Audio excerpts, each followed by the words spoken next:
the Air Force Podcast. Hello, and welcome to the Air Force Podcast. I'm your host, Tech Sergeant Billy O'Brien. Today we're going to be listening to the second part of a conversation my colleagues Tech Sergeant Lance Valencia and Tech Sergeant Nick Ketz had with the first Guardian in space, Colonel Nick Hague. Although this is the first Guardian on a space mission, this is nothing new for the Department of Defense and NASA, as roughly two-thirds of NASA astronauts have served in the United States Armed Forces. I think something that's also really unique about this trip for you, sir, is, this is your second time into orbit, but this is your first time going up as a Guardian, and you get to be that flag bearer for the Space Force as the first Guardian into orbit and into space to continue to push that service, into the future. What does that feel like to have that accomplishment? I feel really privileged to have the opportunity specifically to launch from the U.S. Because it gives me an opportunity to cast a broader spotlight on everything that Guardians do to make human spaceflight possible. I think the average person might not understand that human spaceflight doesn't exist if Guardians aren't doing what they do on a day-to-day basis. Whether it's launching us into space and the range support that we get there, or it's tracking or navigation, or I could go on and on about everything that happens. But I can tell you that if the Space Force and its Guardians and U.S. Space Command are not doing their jobs, we don't explore space.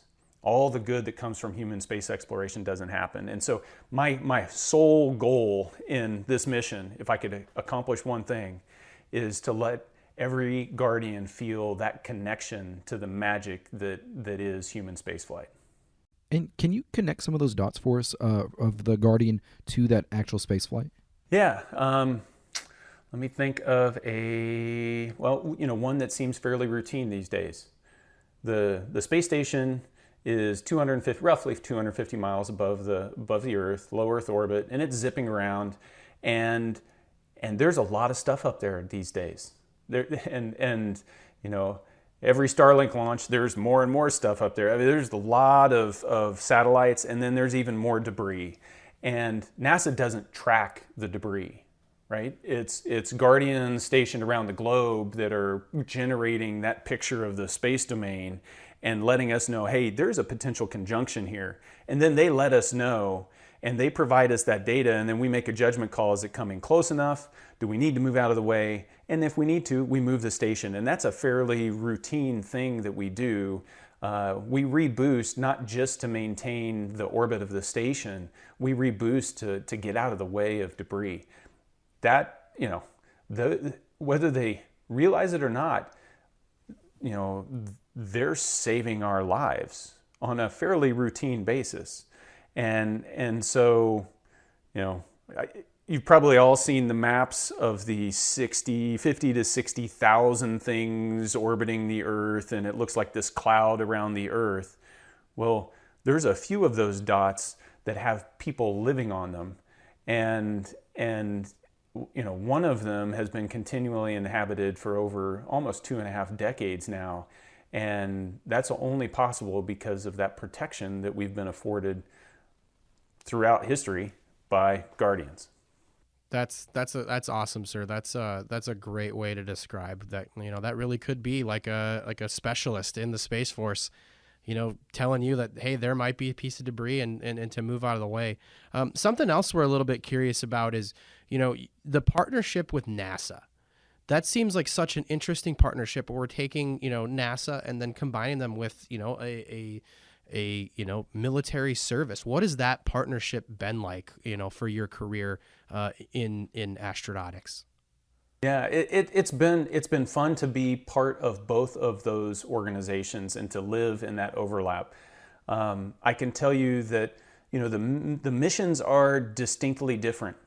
NASA has a civil space mission, and it is trying to answer the big questions of why are we here, how things work, and to push us further into space to get data to answer that and to help humanity expand into space. And the Space Force mission is focused on protecting that domain. So they're complementary in that the relationship I kind of spoke about before. Space Force builds that foundation of stability, the foundation of protection, if you will, that allows NASA to do its civil space mission. They don't exist without each other in that they are complementary. And it's an agreement between DoD and NASA that allows me the opportunity to be assigned to NASA and be a NASA astronaut as an active duty military member. We've got representatives from all the services as part of the Corps, and there's no requirement to have DoD astronauts. We compete, we just closed this most recent application window, and I've heard that there were lots of Guardians that applied, so I've got a big smile on my face right now to be part of that next astronaut class. There's no quota. So NASA really just looks at it and says, hey, we're going to pick the best people we can find. If they happen to be in the military, then we're still going to pick them, and we have agreements in place that'll still allow them to come and represent their country and be part of this amazing mission. And so it's been fun to see those two missions overlap, those two cultures overlap. And I think that, a unique perspective that I have is I know there's so much that we have to learn from each other through the ways that we each have conducted our own business over the course of the years. And those best practices, if we can cross-pollinate those best practices, I think both organizations end up becoming better. Yeah, for sure. And talking about some of those Guardians applying to be astronauts, that just got me thinking, like, for the young Guardians out there today who have that dream to be an astronaut, what would you tell them? Yeah. The first thing you can do is you can look at, well, what's it take? So the minimum requirements, you need to have a STEM master's. So you've got to get an education, you've got to get a master's degree, and it's got to be in a STEM field. You've got to have 2 years of applicable work experience after that. And then you've got to be healthy. That last one is somewhat in your control and somewhat out of your control, right? Genetics and things happen that may or may not medically disqualify you, but you got to stay fit. And so you got to take care of yourself physically and mentally as you go along your path. So that's the minimum requirements. So it's not a super high hurdle. Beyond that, we're really looking for people that are like these amazing teammates, because it's a team sport. And so do you participate in small teams? Do you get along with other people well? Do you know how to resolve conflict? We focus a lot on like these softer skills of interpersonal relationships and how do you foster cohesion and camaraderie amongst a team, and how do you come to conflict resolution. And so we look at that. But then we also look, hey, how do you operate in high stress environments? How do you handle time constrained problem solving? And how do you do that as part of a team? And so when I think about it, I think, Guardians are in an amazing position, not only just to demonstrate the job, because the missions are separate between NASA and the Space Force, but the skill set, operating a control room, managing satellites, using all of that same technology, it's the same skill set. So working on an ops floor is the same as working in MCC. So you're demonstrating you can do the job. You work in small teams, so you've got the opportunity to hone those skills. And then just in general, the military affords you so many opportunities to expand and push yourself into these austere, remote, challenging environments to further develop your ability to operate in those, time-constrained, high-pressure, high-risk kind of activities. So I think Guardians, if they put their mind to it, they've got all the tools at the ready to be able to work toward that goal. That's awesome to hear. I think that really puts a lot of like an interesting perspective to it. I think for a lot of us, when we hear like, oh, you're an astronaut, you're like, wow, I could never be an astronaut. That sounds like a hurdle that I would never be able to get over. But the way that you explain that does make it seem like, if you really put your mind to it and things can work out your way, you could be, an astronaut. I think what we kind of want to do now is we're going to just shift a couple of the questions more towards, while you're in space. We were thinking about a couple of these. And I think some of these questions are a little more the gee whiz. When Lance and I sat down to kind of talk about them, we're like, man, what are some of these questions that, like, if we could just talk to an astronaut for a couple of minutes, what would you ask? And I think one of them for me is, obviously the meal situation up there is a little bit different because of how, from what I've read and seen and how you guys receive your meals in space. Is there ever a time that you've been on the ground that you're like kind of excited to get back into space because there's like a certain space meal that you missed? Or is it just like, what, while we're there, it's great, but happy to be back with regular food? I am one voice out of the astronaut corps. So you may have different opinions. I think astronauts are like doctors. If you've got 3 of them together, you might have 10 different opinions. So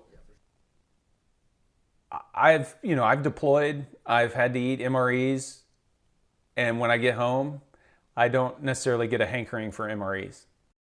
Yeah. Is there like a certain condiment that it like is like the thing while you're up there? Like everybody's like, oh, I gotta have that. Otherwise we're not surviving for the 7 months we're up here. It ebbs and flows. And so, just to describe the menu to you a little bit. So some of the things that we have up there are taken straight out of the MRE portfolio that's on the ground. Other stuff is added to it. So we end up with about 200 different meal items. And we work with nutritionists to make sure that it's fairly balanced. Some of it is irradiated, some of it, so you just warm it up. Some of it is dehydrated, so you have to add water and let it rehydrate. Some of it is just vacuum sealed. So, you can get if you wanted a package of peanuts, there's vacuum sealed peanuts up there. So there's great variety. And then you also have the ability to kind of swap with some of the international. So the Russians have their own food. And so hey, I'm going to give you some of mine. You give me some of yours. And so you can continue to expand that variety. But the things that are in low commodity or become the cherished things are the ones that everybody likes. And your taste kind of changes up there. There's all kinds of different explanations. I'm not sure anybody really knows. So when you get up on orbit, when you're on the ground, let's start on the ground. When you're on the ground, your heart is pumping and it's trying to overcome gravity. So it pushes blood harder to your head than it does your feet. When you get on orbit, your heart doesn't know you're on orbit. And so it keeps pumping blood harder to your head than your feet. And so the pressure in your head goes up more than you're used to. And so it feels like you've got a head cold. And your body adapts to it a little bit. But in general, I felt like I always had a little bit of sinus congestion up there, just that extra pressure in my head. And then, you think about a head cold, you get a sinus, all that stuff's in there. It kind of mutes your sense of taste. And so people will say that you kind of have this muted sense of taste up there. So something that traditionally is in hot commodity are any kind of hot sauces where you can add a little more kick to the food because it gets bland over time. So sriracha sauce, Tabasco sauce, Cholula, any of that stuff we can get up there, and you just, douse it on to your heart's content until it runs out. And if everybody's doing it, it runs out fast. What is your go-to hot sauce? Yeah, now I'm just curious. Go-to hot sauce. In general, it's up there. It was sriracha sauce because that's what we had.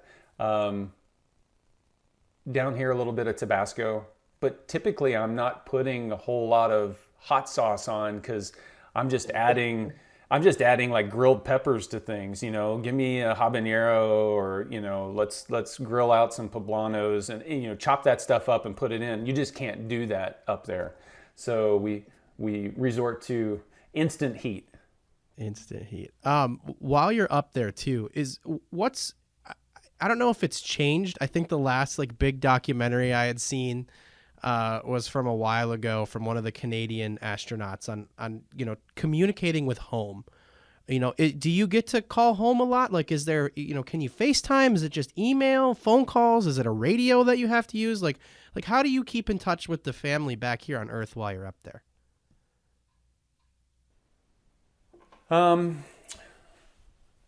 You have amazing connectivity to your family. So there's a constellation of satellites that sit up in GEO called TDRS. That's our NASA's tracking and relay satellites. And so we have almost like a 90 to 95% constant contact with that. And so we've got, S-band and so the ability to talk and to stream video is just beyond what. So I first deployed to Iraq back in 2003 and was having to, get my sporadic once a week kind of phone call at the, the queue in the tent. And when I think about that and the amount of separation there was during that type of deployment, and now when I can get on my computer, I've got a dedicated link. I can dial up an IP phone and call home pretty much anytime I want to, and check in at home. And the delay on the communications is almost imperceptible. It's pretty amazing. And then each weekend, we'll set up dedicated times to do video conferences with the family. So that's just like doing, Zoom or Skype or FaceTime. And it's real time back and forth. You can stay. My wife complained that I called her more from orbit than I did while I was in training. And basically she said, stop calling so much. We've got stuff to do down here. Oh, that's good. And do y'all have like any family traditions that y'all do like while you're up there, and that you plan to keep doing? As ways to just to feel close, because calling's good. But are there anything that y'all are doing, like I said, that helps y'all, helps you feel closer to home? Yeah, so little things to help mark the passage of time. We get care packages. So the family has the ability to send stuff up, and I've got very limited ability to send stuff down, and there's usually a very long lead time associated with that. So that's, maybe once or twice during the time that I'm up there, there'll be an opportunity to pass a note and send it down, or to have them send up something. I remember getting a package of Christmas cards from all of my relatives, and so I was able to open Christmas cards. We did some little things. So my boys are bigger now. They're still not out of high school, but they were littler the last time around 5 years ago. And so one of the things we did to help mark the passage of time is, before I left, I gave them the Millennium Falcon Lego set, that really big one that's got like 7,500 pieces. And I said, okay, start building it the day I leave, and let's see if you can get done before I get back. And so then they would just share the progress as they were going, snap pictures and tell me about how it was going. And when I got back, they had saved the antenna dish to stick on top of it, but it was done. So you find ways to connect, but in some regards, it's like any military deployment that you're going to be part of. Back home, they've got their lives to live, and I think my wife, although she was joking somewhat, she was pretty spot on in that, hey, you've got your mission to do, we've got our mission to do, and we'll stay in sync and we'll stay in touch so we know how we're doing, but we're going to do those things, and then we'll reintegrate when you get back here, and then you can tell us all about it. Oh man, yeah, what a rock star of a spouse right there. Sure. That is amazing. And that has kind of got me thinking. Earlier, you were speaking about the amount of camaraderie and teammanship that they're looking for. NASA's looking for when deciding on who they want to be an astronaut. And knowing you have all that deployment experience coming from the military background, were you able to mentor some of your teammates in that separation and how to deal with it? Yeah, it's a constant challenge, and it ultimately is, how do you make yourself resilient? How do you make your family resilient? And those are things I think we tend to think about it when in the deployed setting, but those are skills and things you need to do every day. Whether you're separated or not, and it all starts fundamentally. It starts with just aggressive, open, candid communication. You can never over communicate enough with your significant others, and you're always just, hey, what are our priorities?